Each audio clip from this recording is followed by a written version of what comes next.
Natalia Carrao, muy buenos días. Buenos días. Un placer el reencuentro. Y feliz año. Y feliz año. Eso. Acá estamos. Bueno. Llegamos medio a los tumbos, pero bueno, así empezó el 2025 también, así que un poco acompañamos la tónica. Movimiento, sí, claro, exacto, claro. Exacto. Pero además con una propuesta que es hablar de lo que será el próximo fin de semana las elecciones en Ecuador, país del que ya hemos hablado en otras ocasiones y que tiene una situación allí muy compleja, por decirlo de alguna manera, y bueno, las elecciones están dentro de ese marco, ¿no? Sí, totalmente. Hay como muchas cosas de las cuales elegir para hablar, sí, ¿no? De verdad. O sea, porque la política internacional nos está dando para comentar muchísimo y no buenas noticias necesariamente. No necesariamente. Pero bueno, elegimos esto también porque ha sido como una constante poder tomar la realidad de países que son como muy lejanos a Uruguay, ¿no? Y poder analizar esa realidad y también espejarnos y ver qué nos no enseña. Lejanos geográficamente, tal vez, pero... Sí, no son muy lejanas geográficamente, pero relativamente, ¿no? Sí, y son países que siguen siendo bastante desconocidos en nuestro país. Entonces, sí, bueno. Sí. Solo se habla puntualmente por alguna razón, ¿no? Exacto.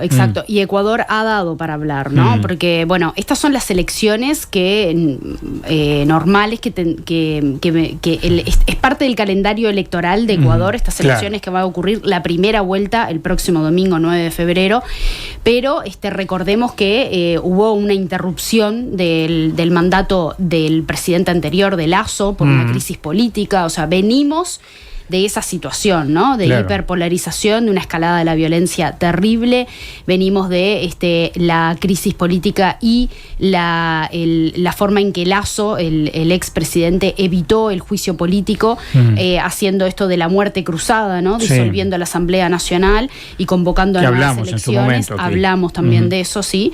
Entonces, en las elecciones que se convocaron a partir de la muerte cruzada, es que asume quien es el actual presidente hoy, Daniel Noboa, un joven empresario, un outsider de la política que fue asambleísta en el 2021, pero pasó bastante desapercibido, con un bajo perfil, y la incursión en la política en este último tiempo ha sido muy protagónica de su parte. Ya abandonó ese bajo perfil, ¿no? Y arremete con políticas muy claras, con un programa de gobierno y muy alineado, ¿no?, al capital transnacional, fiel a sus orígenes, ¿no? Y de dónde viene. Y bueno, es él quien se está, el principal contrincante que se va a dirimir en las elecciones.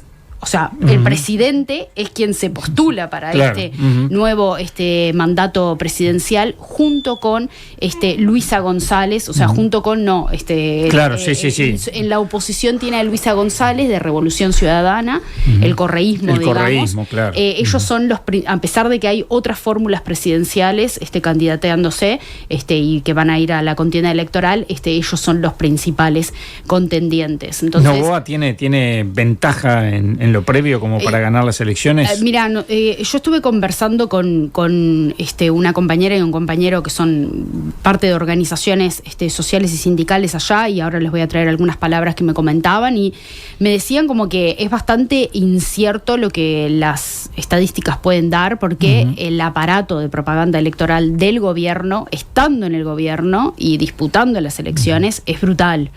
Entonces es muy difícil.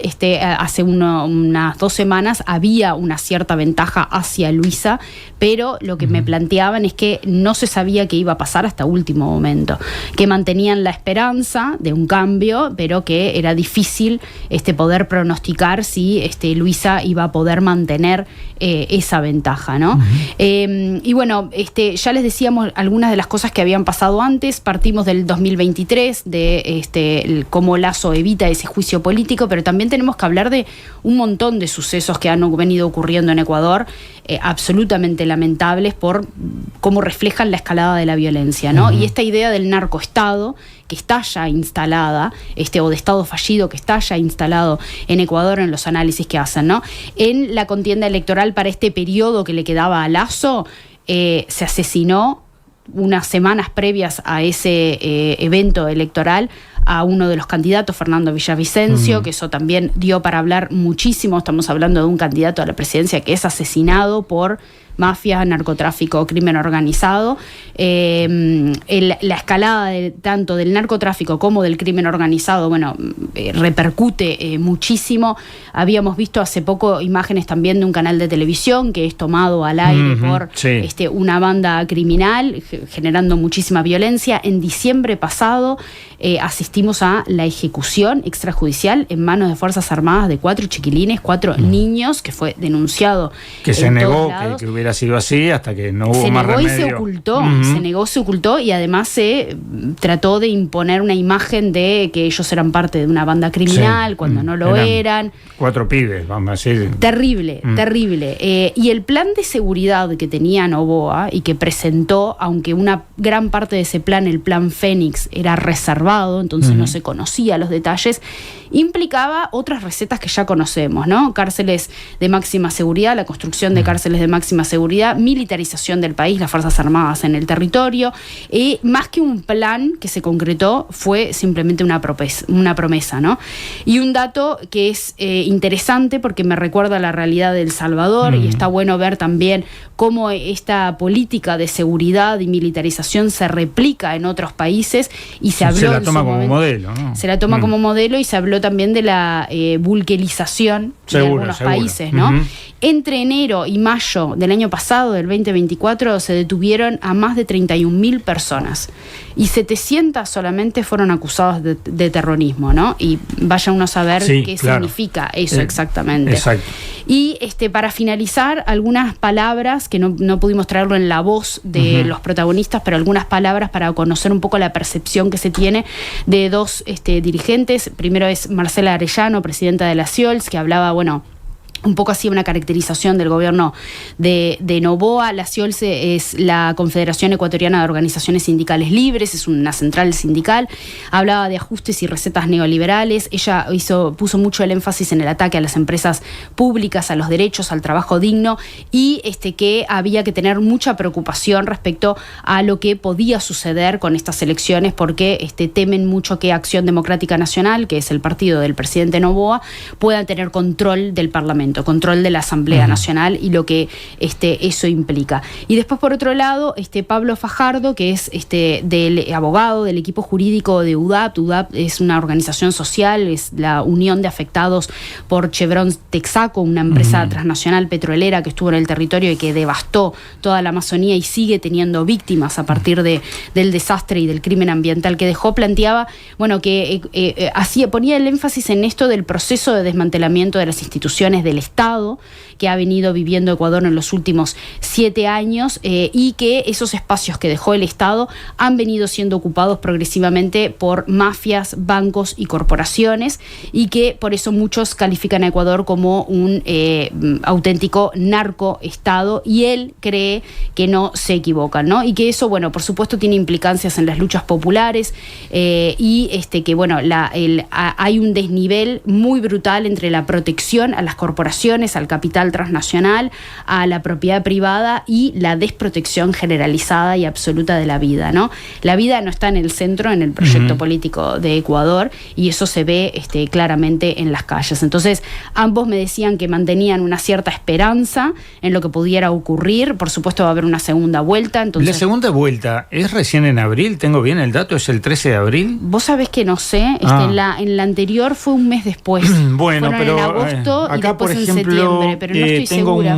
Una nota de CNN que me generaba duda, porque dice: se realizará una segunda vuelta electoral el domingo 13 de abril, donde competirán los 2 aspirantes más votados en la primera ronda, pero me parece muy lejano en el tiempo. La última vez fue de un mes para otro. Por eso, seguro. Pero habrá que chequearlo. Quizás hay una explicación de por qué. Capaz que sí. Y en el caso de esa segunda vuelta, ¿qué se espera tú decías, hay otras candidaturas, además de estas 2 que son las más fuertes? ¿Se espera que pueda haber apoyos a Luisa González por parte de alguna de esas otras candidaturas? Hay algo así como 16 binomios, o sea, es un disparate, ¿no? Yo no conozco en detalle y no lo estudié para traerlo acá, pero yo me animaría a decirte que serían muy pocos, ¿no? El correísmo, que es de donde viene Revolución Ciudadana, donde viene Luisa González, ha tenido una campaña de desprestigio imponente, ¿no? Y se ha invertido sistemáticamente todo el correísmo, ¿no? en eso. Sí, y bueno, tuvo divisiones y podemos hablar sobre las contradicciones también propias del proceso, pero más allá de eso, y contradicciones tienen todos los procesos políticos, de izquierda o progresistas aún más allá de eso, yo estimo que de esos 16 binomios que están en la contienda serían muy pocos los que podrían alinearse y apoyarse y apoyar la candidatura de Luisa González, sobre todo los que vienen más de las organizaciones indígenas, que en los últimos eventos electorales también salieron a disputar, ¿no? Las elecciones, a organizarse para tener una representación electoral. Sí, que de ahí también viene uno de los problemas del correísmo, ¿no? Es decir, exacto, la división en las organizaciones indígenas. Seguro. Lo complejo que es eso. ¿Y las posibilidades de que haya un ganador en primera vuelta? No. Nulas. Ahí está. Todo lo que he leído y lo que me han comentado es que se espera una segunda vuelta. Bueno, estaremos expectantes entonces, Natalia, de lo que ocurre allí. Sí, porque además se agradecen mucho las personas que contactamos y a quienes entrevistamos, que son del campo popular, como siempre hacemos, traemos esas voces y están muy agradecidos de que podamos ocupar un espacio para hablar de la realidad que están viviendo ellos, que es muy angustiante, como en muchos otros países, ¿no? En la región, lamentablemente. Natalia, muy lindo el reencuentro, muchas gracias y nos reencontramos ya con la frecuencia habitual cada 15 días. Eso mismo. Dentro de 2 semanas nos vemos por acá. Un gusto estar acá. Gracias. Mío, muchas gracias a ti. Info 24, la actualidad que nos mueve.